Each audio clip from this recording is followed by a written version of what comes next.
தனுசு ராசிக்காரங்களோட அட்வைஸை நீங்க கேட்டுட்டீங்கன்னா வாழ்க்கையில ஜெயிச்சிடுவீங்க. நான் எப்பயுமே சொல்ற விஷயம். தனுசு மாரியான அட்வைஸ் குடுக்கறதுல அடுத்தவங்க பொறந்து தான் வரணும். ஆனா, அவ்ளோ சீக்கிரம் தனுசு கிட்ட அட்வைஸ் கிடைக்குமான்னா, வாய்ப்பே இல்ல. ஆனா, மீனம் கேட்காமயே குடுக்கும். இந்தா வச்சுக்கோ, இந்தா வச்சுக்கோ. அது ஒரு மாரி. அ ஆனா, தனுசு அப்படி இல்ல. வாயவே திறக்க மாட்டாய்ங்க. இது செல்ஃபிஷ்ஷா அப்படின்னு எடுத்தா, ஆமா. நான் சுயம்புடா. நானா தான் வந்தேன். எனக்கு எவன் பலமும் இல்ல.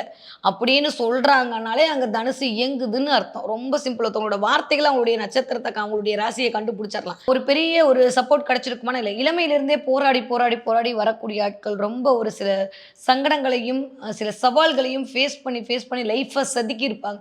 ஆ நம்ம தலைவர் சொல்ற மாரி ஒவ்வொரு நொடியும் நான் செதுக்குனது அப்படிம்பார்ல அஜித். அந்த மாரி செதுக்குனவங்க தான் தனுசு ராசிக்காரங்க. தனுசு ராசிக்காரர்களுக்கு யார் பகைவராக வருவா? இப்படி இருக்கக்கூடிய தனுசுக்கு ஏன் மேடம் எல்லா இடத்துலயும் கொஞ்சம் உஷாரா இருந்து ஆரம்பத்திலேயே பட்டுட்டு தானே வந்திருப்பாங்க. அவங்களுக்கு யார் வந்து எதிரியா வந்துற போறாங்க அப்படின்னா, அங்க தான் கடவுள் பெரிய செக் வைக்கிறாரு.